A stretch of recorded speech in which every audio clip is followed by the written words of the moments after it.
بسم اللہ الرحمن الرحیم۔ اسلامیات کی کتاب میں خوش آمدید۔ آج ہم آغاز کریں گے اپنی 7th کی کتاب کا، اور ہمارا سبق ہے 1.4 یعنی باب اول کا سبق نمبر 4 ہے۔ اور جیسے کہ آپ کو معلوم ہے کہ اس سبق کا عنوان ہے احادیث نبوی صلی اللہ علیہ وعلی آلہ واصحابہ وسلم، یعنی اس سبق میں ہم آپ صلی اللہ علیہ وآلہ وسلم کی احادیث، ان کے فرمان اور ان کے اقوال کو پڑھیں گے اور اس کے مطابق زندگی گزار کر اپنی زندگی کو بہتر بنائیں گے۔ تو یہ ہے ہمارا آج کا سبق۔ سب سے پہلے آج ہم پڑھیں گے حدیث نمبر 1، اور حدیث نمبر 1 سے پہلے ہم دیکھتے ہیں آج کے حاصلات تعلم کو، یعنی SLOs کو۔ ہمارا آج کا ایک ہی حاصل تعلم ہے منتخب احادیث ترجمہ سمجھ کر پڑھ سکیں اور ان کی تعلیمات پر عمل پیرا ہو سکیں۔ یعنی ہم نے اس سبق میں نہ صرف یہ کہ احادیث کو سمجھ کر پڑھنا ہے، یعنی یہ جاننا ہے کہ ان احادیث میں ہمیں کیا سبق دیا گیا ہے، بلکہ اس پر عمل پیرا بھی ہونا ہے۔ ان احادیث کے مطابق ہم نے عمل بھی کرنا ہے۔ تو چلتے ہیں اپنے سبق کا آغاز کرتے ہیں دہرائی کے اسباق سے اور دہرائی کے کچھ سوالات سے جو کہ پچھلے اسباق سے متعلق ہیں۔ ہمارا پہلا سوال آپ سے یہ ہے کہ جیسے کہ آپ نے کلاس 6 میں پڑھا اور وہاں پر ہم نے تفصیل سے آپ کو بتایا، سب سے پہلے آپ یہ بتائیں کہ حدیث سے کیا مراد ہے۔ کوئی بھی ایک بچہ یا بچی جس کو اس سوال کا جواب آتا ہو، وہ اپنا ہاتھ فضا میں بلند کرے اور اساتذہ کرام ان سے ان سوالات کا جواب پوچھیں یا اس سبق سے متعلق سوالات پوچھیں۔ انشاءاللہ ان سوالات کے بعد ہم سبق کا آغاز کریں گے۔ جی تو بچوں، جیسے کہ آپ نے ان 3 سوالات کے جوابات دیے اور مجھے امید ہے کہ آپ کو اچھی طرح یہ سوالات یاد ہوں گے اور ان کے جوابات بھی آپ نے دے دیے ہوں گے۔ اب ہم چلتے ہیں ایک سرگرمی کی جانب، اور وہ کیا ہے کہ ہم کس طرح کسی مستحق کی مدد کر سکتے ہیں۔ اپنے آس پاس اور ارد گرد جب آپ دیکھتے ہیں تو آپ کو کوئی نہ کوئی ایسا مستحق ضرور نظر آئے گا کہ جس کو ہماری کسی نہ کسی طرح مدد کی ضرورت ہوگی۔ تو ہم کس طرح کسی مستحق کی مدد کر سکتے ہیں؟ تمام بچے اور بچیاں باری باری اپنی نشست پر کھڑے ہو کر اس کا جواب دیں، اور اس کے بعد انشاءاللہ ہم قبل پڑھائی کے جوابات آپ سے لیں گے۔ جی تو بچوں، جیسے کہ آپ سب نے کوئی سے 2 طریقے بتائے اور اس سے ہم نے کافی سارے طریقے سیکھ لیے جس سے ہم کسی مستحق کی مدد کر سکتے ہیں، جو کہ ہم سب کے لیے ضروری ہے۔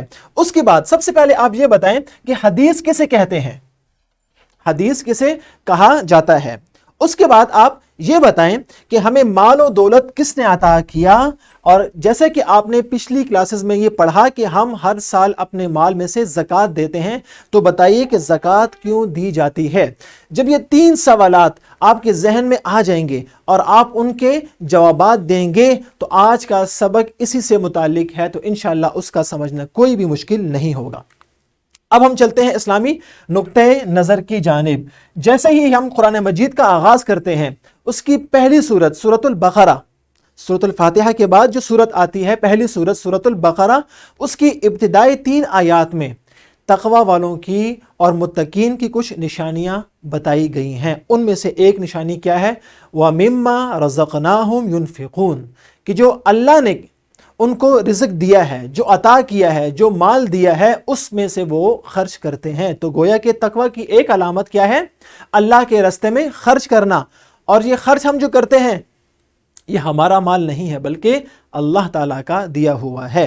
تو اس کے بعد سب سے پہلی بات آپ یہ سمجھیں کہ ہمیں تمام نعمتیں دینے والا کون ہے؟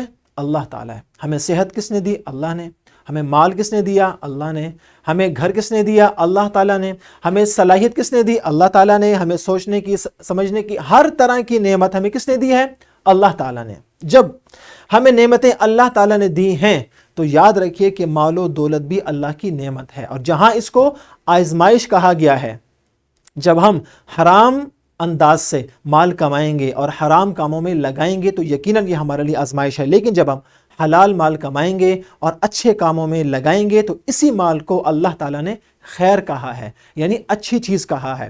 تو گویا کہ مال بذات خود کوئی چیز نہیں ہے، بلکہ اس کا استعمال اس کو اچھا یا برا بناتا ہے، اس کا استعمال اس کو آزمائش یا بھلائی کی چیز بناتا ہے۔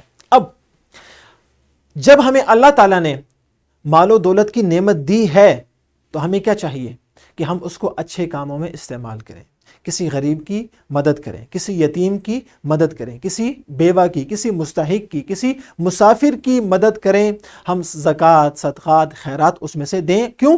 یہ اللہ نے مال دیا ہے اور اللہ نے حکم دیا ہے کہ ہم اوروں کو دیں، لہٰذا اس میں ہمارا کوئی کمال نہیں ہے۔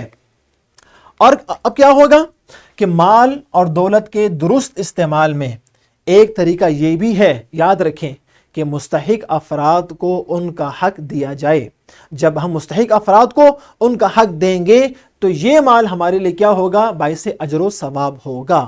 اور اسلام نے یاد رکھیں کہ جو زکوٰۃ کا حکم دیا، جو صدقہ فطر یعنی فطرانے کا حکم دیا، جو باقی نفلی صدقات کا حکم دیا، جتنے بھی خیرات کا حکم دیا، یہ کس لیے ہے کہ ہم اپنے مال میں سے ان غریبوں کا حق بھی دے دیں۔ اور حدیث مبارکہ میں انفاق فی سبیل اللہ یعنی اللہ کے راستے میں خرچ کرنے کے کئی فضائل بیان کیے گئے ہیں، ان میں سے ایک آج ہم پڑھیں گے۔ لیکن اس سے پہلے آپ یاد رکھیں کہ یہ حدیث صحیح بخاری سے لی گئی ہے، اور صحیح بخاری کیا ہے؟ یاد رکھیے کہ اس کو کہتے ہیں اصح الکتب بعد کتاب اللہ، کہ قرآن مجید کے بعد روئے زمین پر اس آسمان کے نیچے سب سے صحیح ترین کتاب قرآن مجید کے بعد وہ کیا ہے؟ صحیح بخاری ہے۔ اور اس کو کیا کہتے ہیں؟ قرآن مجید کے بعد سب سے صحیح کتاب۔ اس کی حدیث آج ہم پڑھیں گے، اور وہ کیا ہے؟ آپ کی کتاب میں بھی موجود ہے، اس کو ذرا اچھی طرح دیکھ لیجئے۔ حضرت محمد رسول اللہ خاتم النبیین صلی اللہ علیہ وآلہ وسلم نے ارشاد فرمایا، یاد رکھیے جب بھی آپ نبی کریم صلی اللہ علیہ وسلم کا نامی اور اسم گرامی لیں گے تو ساتھ خاتم النبیین اور درود شریف آپ نے لازماً ادا کرنا ہے صلی اللہ علیہ وآلہ وسلم۔ تو آپ صلی اللہ علیہ وسلم نے کیا ارشاد فرمایا؟ قال اللہ، یعنی اللہ نے کہا۔ آپ صلی اللہ علیہ وسلم نے فرمایا کہ اللہ تعالی فرماتا ہے کیا؟ انفق، انفق، خرچ کرو، یابن آدم، اے ابن آدم، اے آدم کی اولاد تم خرچ کرو۔ اس کا فائدہ کیا ہوگا؟ انفق علیک، میں تجھ پر خرچ کرتا رہوں گا۔ یہ بہت آسان سی بات ہے۔ جب ہم اللہ کے مال میں سے اوروں کو دیں گے، خرچ کریں گے، اللہ ہمیں اور مال دے گا، اور جب ہم اللہ کے مال میں سے اوروں کو نہیں دیں گے، اللہ تعالی ہمیں بھی آزمائش میں مبتلا کر سکتا ہے۔ تو بڑا آسان سا فارمولہ ہے، اللہ کے مال میں سے اللہ کے بندوں کو دینا، یہ ہے اس حدیث کا مقصد۔ ہمارا بھی یہ فرض ہے کہ جتنا بھی ہمارا بس ہے، جتنے بھی ہمارے پاس مال ہے، چاہے وہ 10 روپے ہیں، 20 روپے ہیں، 2 روپے ہیں، 5 روپے ہیں، جتنے بھی ہماری حیثیت ہے اس کے مطابق ہم اللہ کے راستے میں خرچ کرتے رہیں۔ اس کے بعد اس کا مفہوم آپ کی کتاب میں موجود ہے۔ اساتذہ کرام سے گزارش ہے کہ وہ اس کی بچوں سے بلند خوانی کرائیں اور بچوں سے اس کا مفہوم پوچھیں اور بچوں سے یہ سوال کریں کہ انہوں نے اس حدیث مبارکہ سے کیا سیکھا۔ اس کے بعد ہم یہ جانتے ہیں کہ جیسے کہ ہم نے حدیث میں پڑھا کہ آپ صلی اللہ علیہ وسلم نے فرمایا کہ اللہ تعالیٰ نے فرمایا، تو یاد رکھیے ایسی احادیث کو کہتے ہیں حدیث قدسی۔ حدیث قدسی وہ حدیث ہے جس کے راوی بیان کرنے والے نبی کریم صلی اللہ علیہ وسلم ہو اور اس کی نسبت اللہ پاک کی طرف ہو، یعنی وہ یہ کہیں کہ اللہ تعالیٰ نے یہ فرمایا، تو اس کو کہتے ہیں حدیث قدسی۔ گویا کہ آج کے سبق میں صحیح بخاری سے ہم نے ایک حدیث قدسی پڑھی ہے۔ اس کے بعد آپ نے یہ سرگرمی ابھی کرنی ہے، وہ کیا ہے؟ چلے اس کو دیکھتے ہیں۔ آپ اس ہفتے، اس پورے ہفتے میں کس طرح کسی مستحق کی مدد کریں گے، کوئی سے 2 طریقے بیان کریں اور ان پر عمل کریں۔ یہ آپ کی سرگرمی ہے جو کہ آپ نے اس ہفتے کرنی ہے۔ آپ نے ابھی اپنے اساتذہ کو یہ بتانا ہے کہ آپ اس ہفتے میں کس طرح 2 طریقے سے کسی مستحق کی مدد کر سکتے ہیں۔ اب جلدی سے تمام طلبہ 2 طریقے بتائیں، اس کے بعد ہم آگے چلیں گے۔ جی تو بچوں، جیسے کہ آپ نے